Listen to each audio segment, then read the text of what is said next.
Don Quichotte de Miguel Cervantes, chapitre 42, qui traite de ce qui arriva encore dans l'hôtellerie et de plusieurs autres choses dignes d'être connues.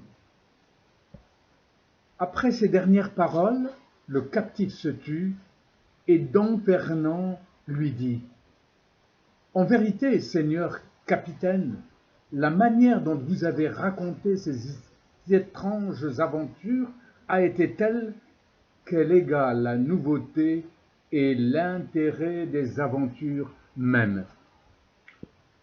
Tout y est curieux, extraordinaire, plein d'incidents qui surprennent et ravissent ceux qui les entendent.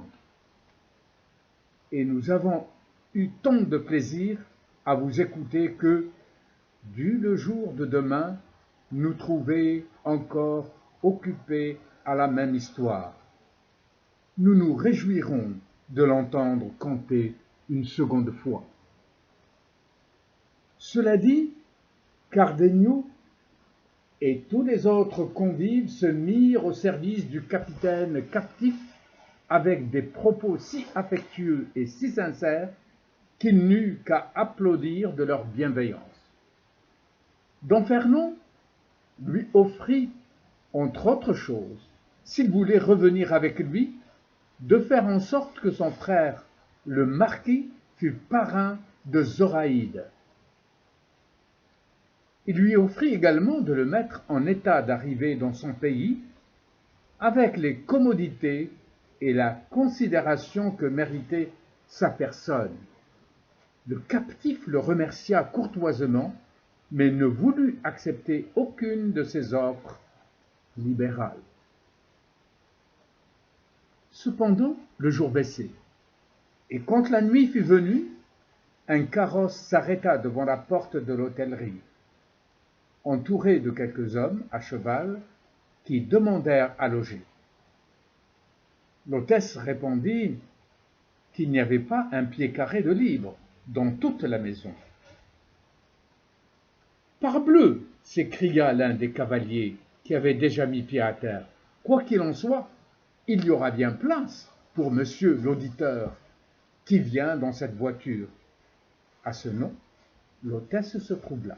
« Seigneur, reprit-elle, ce qu'il y a, c'est ce que je n'ai pas de lit. Si sa grâce, monsieur l'auditeur, en apporte un, comme je le suppose, qu'il soit le bienvenu.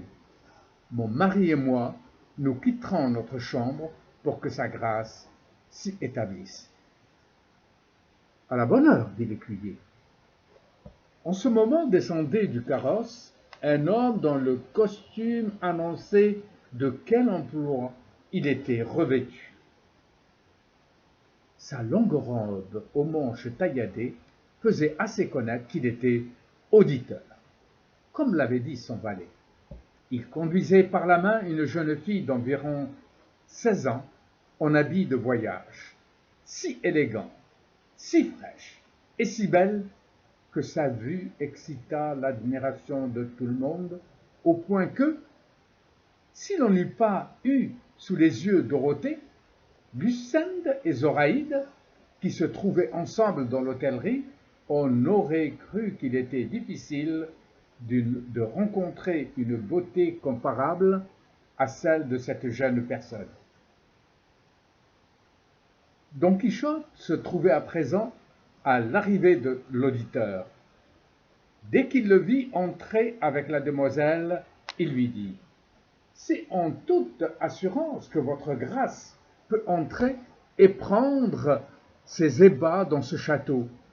Il est étroit et assez mal fourni, mais il n'y a ni gêne ni incommodité dans ce monde qui ne cède aux armes et aux lettres, surtout quand les armes et les lettres ont la beauté de votre compagne et pour guide, comme l'ont justement les lettres de votre grâce dans cette belle demoiselle, devant qui, non seulement les châteaux doivent ouvrir leurs portes, mais les rochers se fondent et les montagnes s'aplanir pour lui livrer passage. Que votre grâce, dis-je, entre dans ce paradis. Elle y trouvera des étoiles et des astres dignes de faire compagnie au soleil de votre grâce, conduit par la main. Elle y trouvera les armes à leur poste et la beauté dans toute son excellence. L'auditeur demeura tout interdit de la harangue de Don Quichotte, qui se mit à considérer des pieds à la tête, aussi étonné que son aspect que de ses paroles, et sans en trouver une seule à lui répondre. Il tomba dans une autre surprise quand il vit apparaître Lucinde, Dorothée et Zoraïde, qui, à la nouvelle de l'arrivée de l'hôtesse, des attraits de la jeune fille, étaient accourus pour la voir et lui faire accueil. Don Ferdinand, Cardenio et le curé firent au seigneur auditeur de plus simple politesse et des offres de meilleur ton. Après quoi, il entra dans l'hôtellerie, aussi confondu de ce qu'il voyait que de ce qu'il avait entendu, et les beautés de la maison souhaitèrent la bienvenue à la belle voyageuse. Finalement, l'auditeur reconnut aussitôt qu'il n'y avait là que des gens de qualité, mais l'aspect, le visage et le maintien de Don Quichotte le déconcertaient. Quand ils eurent tout échangé des courtoisies et des offres de service, quand ils eurent reconnu et mesuré les commodités que présentait l'hôtellerie, on s'arrêta au parti, déjà pris précédemment de faire entrer toutes les dames dans le galetas tant de fois mentionné, tandis que les hommes resteraient dehors pour leur faire garde.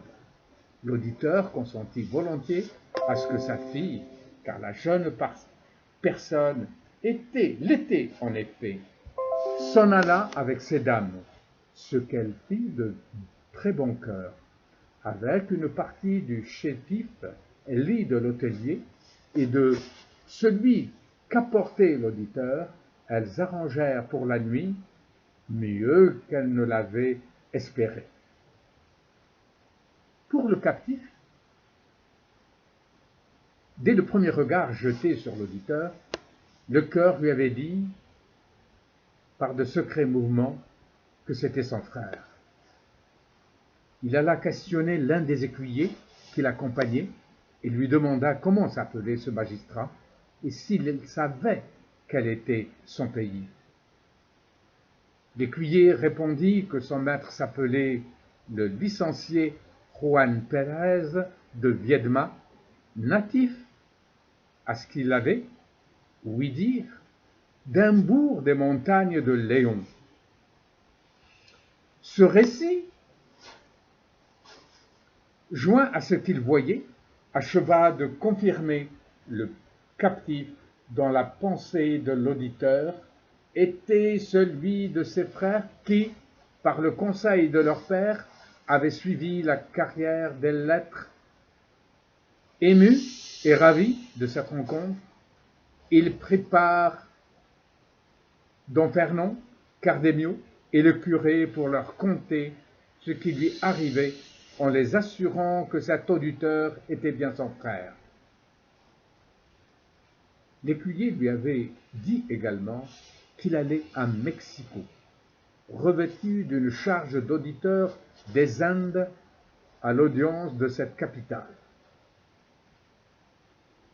Enfin, il avait appris que la jeune personne qui l'accompagnait était sa fille, dont la mère, morte en la mettant au monde, avait laissé son mari fort riche par la dot, resté en héritage à la fille. Le captif leur demanda conseil sur la manière de se découvrir, ou plutôt d'éprouver d'abord si, lorsqu'il se serait découvert, son frère le repousserait en le voyant pauvre, ou l'accueillerait avec des entrailles fraternelles. « Laissez-moi, dit le curé, le soin de faire cette expérience. D'ailleurs, il n'y a point à douter, Seigneur capitaine, que vous ne voyez bien accueilli, car le mérite et la prudence de votre frère, dans ses manières et son maintien, n'indiquent point qu'il soit arrogant ou ingrat et qu'il ne sache pas apprécier les coups de la fortune. Cependant, reprit le capitaine, je voudrais me faire connaître, non pas brusquement, mais par un détour. Je vous répète, répliqua le curé, que j'arrangerai les choses de façon que nous soyons tous satisfaits. En ce moment, le souper venait d'être servi. Tous les hôtes s'assirent à la table commune, excepté le captif et les dames qui soupèrent seules dans leur appartement. Au milieu du repas, le curé prit la parole. Du même nom que votre grâce, Seigneur auditeur, dit-il, j'ai eu un camarade à Constantinople, où je suis resté captif quelques années. Ce camarade était un des plus vaillants soldats, un des meilleurs capitaines qu'il y eut dans cette infanterie espagnole. Mais autant qu'il était brave et plein de cœur, autant il était malheureux. Et comment s'appelait ce capitaine, seigneur licencié? Demanda l'auditeur. Il s'appelait, reprit le curé, Ruy Pérez de Viedma. Et il était natif d'un bourg des montagnes de Léon. Il me raconta une aventure qui lui était arrivée avec son père et ses frères, telle que, si elle n'eût été rapportée par un homme moins sincère et moins digne de foi, je l'aurais prise pour une de ces histoires que les vieilles femmes content l'hiver au coin du feu. Il me dit, en effet, que son père avait divisé sa fortune en 3 fils, qu'il avait, en leur donnant certains conseils meilleurs que ceux de Caton. Ce que je puis dire, c'est que le choix qu'avait fait ce gentilhomme de la carrière des âmes lui avait si bien réussi qu'en peu d'années, par sa valeur et sa belle conduite, et sans autre appui que son mérite éclatant, il parvint au grade de capitaine d'infanterie et se vit en passe d'être promu bientôt à celui de mestre de camp. Mais alors la fortune lui devint contraire, car justement, comme il devait attendre toutes ses faveurs, il éprouva des rigueurs des plus cruelles.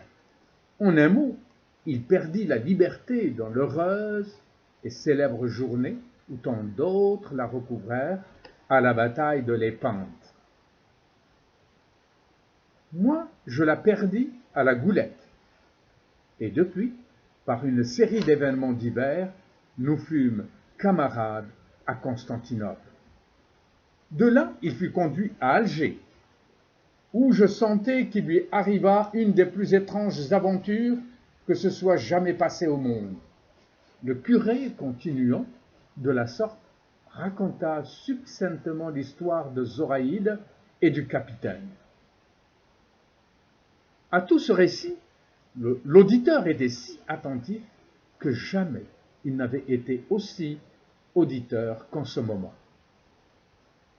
Le curé, toutefois, n'alla pas plus loin que le jour où les pirates français dépouillèrent les chrétiens qui montaient la barque. Il s'arrêta à la pauvre et triste condition où son camarade et la belle Mauresque étaient restés réduits, ajoutant qu'il ignorait ce qu'ils étaient devenus, s'ils avaient pu aborder en Espagne ou si les Français les avaient emmenés avec eux. Ce que disait le curé était écouté fort attentivement par le capitaine qui, d'un lieu à l'écart, examinait tous les mouvements que faisait son frère. Celui-ci, quand il vit que le curé avait achevé son histoire, poussa un profond soupir et s'écria, les yeux mouillés de larmes. « Ô Seigneur, Si vous saviez à qui s'adressent les nouvelles que vous venez de me conter, et comment elles me touchent, dans un endroit tellement sensible qu'en dépit de toute ma réserve et de toute ma prudence, elles m'arrachent les pleurs dont vous voyez mes yeux se remplir. Ce capitaine si valeureux, c'est mon frère aîné, lequel, comme doué d'une âme plus forte et plus haute pensée que moi, et mon autre cadet, choisit le glorieux exercice de la guerre, l'une des 3 carrières que notre Père nous proposa, ainsi que nous le rapporta notre camarade.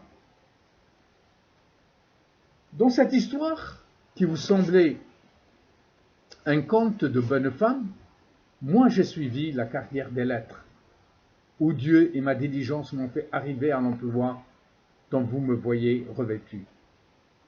Mon frère cadet est au Pérou, si riche que, de ce qu'il nous a envoyé à mon père et à moi, non seulement il a bien rendu la part de fortune qu'il avait emportée, mais qu'il a donné aux mains de mon père le moyen de ressasier leur libéralité naturelle. J'ai pu moi-même suivre mes études avec plus de décence et de considération et parvenir plus aisément au poste où je me vois. Mon père vit encore, mais mourant du désir de savoir ce qu'est devenu son fils aîné, et suppliant Dieu donc de continuelles prières que la mort ne ferme pas ses yeux, qu'il n'ait vu que vivant ceux de son fils. Ce qui m'étonne, c'est que mon frère, sage et avisé comme il est, n'ait point songé, au milieu de tant de traverses, d'afflictions et d'événements heureux, à donner de ces nouvelles à la famille. Certes, si mon père ou quelqu'un de nous eût connu son sort, il n'aurait pas eu besoin d'attendre le miracle de la calme de Jon pour obtenir son rachat. Maintenant, ce qui cause ma crainte, c'est de savoir si des Français qui auront rendu la liberté ou s'ils l'auront mis à mort pour cacher leur vol. Cela sera cause que je continuerai mon voyage, non plus joyeusement comme je l'ai commencé, mais plein de mélancolie et de tristesse. Ô mon bon frère, qui pourrait me dire où tu es à présent, pour que j'aille te chercher et te délivrer de tes peines, fût-ce même au prix des miennes. Ô, qui portera à notre vieux père la nouvelle que tu es encore vivant, fusses-tu dans les bachots souterrains les plus profonds de la Berbérie, car ces richesses, celles de mon frère et les miennes, sauront bien t'en tirer. Et toi, belle et généreuse Zoraïde, que ne puis-je te rendre le bien que tu as fait à mon frère? Que ne puis-je assister à la renaissance de ton âme et à tes noces qui nous combleraient tous de bonheur?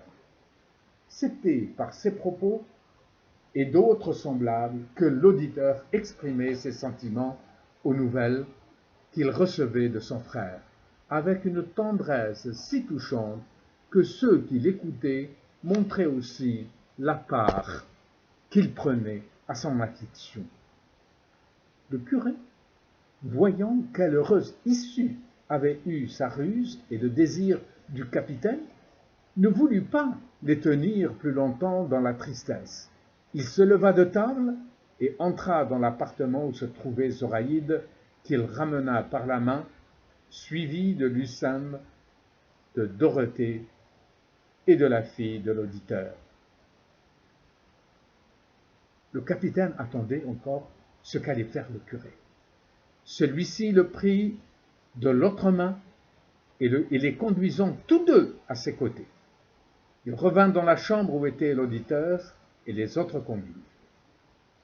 « Séchez vos larmes, Seigneur auditeur, lui dit-il, et que vos désirs soient pleinement comblés. Voici devant vous votre digne frère et votre aimable belle-sœur. Celui-ci, c'est le capitaine Viedma. Celle-là, c'est la belle Mauresque, dont il a reçu tant de bienfaits, et les pirates français les ont mis dans la pauvreté où vous les voyez, pour que vous montriez à leur égard la générosité de votre noble cœur. Le capitaine accourut aussitôt, embrasser son frère qui, dans sa surprise, lui mit d'abord les deux mains sur l'estomac pour examiner sa distance. Mais dès qu'il eut achevé de le reconnaître, il le serra si étroitement dans ses bras, en versant des larmes de joie et de tendresse, que la plupart des assistants ne purent retenir les leurs. Quant aux paroles qui se dirent, les deux frères, et aux sentiments qui se témoignèrent, à peine, je crois, peut-on les imaginer, à plus forte raison les écrire. Tantôt ils se racontaient brièvement leurs aventures, tantôt ils faisaient éclater la bonne amitié de deux frères. L'auditeur embrassait Zoraïde, puis il lui offrait sa fortune, puis il la faisait embrasser par sa fille, puis la jolie chrétienne et la belle Mauresque arrachaient de nouveau, par leur transport, des larmes à tout le monde. D'un côté, Don Quichotte considérait avec attention et sans mot dire ces événements étranges qu'il attribuait tous aux chimères de sa chevalerie errante. De l'autre, on décidait que le capitaine et Zoraïde retourneraient avec leur frère à Séville et qu'ils informeraient leur père de la délivrance et de la rencontre de son frère pour qu'il accourût comme il pourrait aux noces et au baptême de Zoraïde. Il n'était pas possible à l'auditeur de changer de route ou de retarder son voyage parce qu'il avait appris qu'à un mois de là, une flotte partait de Séville pour la Nouvelle-Espagne et qu'il lui aurait été fort préjudiciable de perdre cette occasion. Finalement, tout le monde fut ravi et joyeux de l'heureuse aventure du captif et, comme la nuit avait presque fait les 2/3 de son chemin, chacun résolut d'aller reposer le peu de temps qui restait jusqu'au jour. Don Quichotte s'offrit à peine.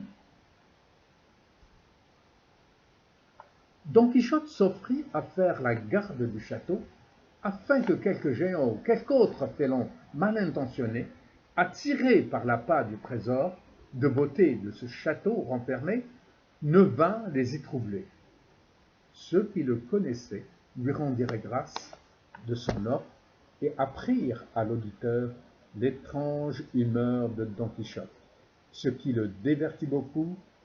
Le seul Sancho Panza se désespérait de veiller si tard, et seul il s'arrangea pour la nuit mieux que tous les autres en se couchant sur les harnais de son âne, qui faillirent lui coûter si cher, comme on le verra dans la suite. Les dames rentraient dans leur appartement, et les hommes, s'arrangeant du moins mal qu'il leur fut possible, Don Quichotte sortit de l'hôtellerie pour se mettre en sentinelle et faire comme s'il avait promis la garde du château. Or, il arriva qu'au moment où l'aube du jour allait poindre, les dames entendirent tout à coup une voix si douce et si mélodieuse qu'elles se mirent toutes à écouter attentivement. Surtout Dorothée, qui s'était éveillée la première, tandis que Donna Clara de Viedma, la fille de l'auditeur, dormait à ses côtés. Aucune d'elles ne pouvait imaginer quelle était la personne qui chantait si bien. C'était une voix seule que n'accompagnait aucun instrument. Il leur semblait qu'on chantait tantôt dans la cour, tantôt dans l'écurie, pendant qu'elles étaient ainsi non moins étonnées qu'attentives. Cardenio s'approcha de la porte de leur appartement. « Si l'on ne dort pas, dit-il, qu'on écoute, et l'on entendra la voix d'un garçon muletier qui, de telle sorte chante qu'il l'enchante. Nous sommes À l'écouter, Seigneur, répondit Dorothée, et Cardenio s'éloigna. Alors Dorothée, prêtant de plus en plus toute son attention, entendit qu'on chantait les couplets suivants.